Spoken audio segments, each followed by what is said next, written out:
This little girl knocked on her neighbor's door at 2 a.m. and said her little sister was being kidnapped. Her neighbor did something very interesting. Look what happens next. Somebody trying to kidnap my sister! I don't know! Freeze! I don't know. Where they at? There's a car right there. There's a car? Yeah, a gray They was in a car? Yeah.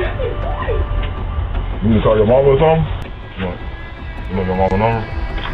Sure, have it. Call her on my phone. Joe, you sit down, bro. Sit down. Sit down. You alright? What kind of car it was, you know? It was green. Was it a gray car? Yeah, like that one right there. Kind of look like mine? Yeah. I know, this guy.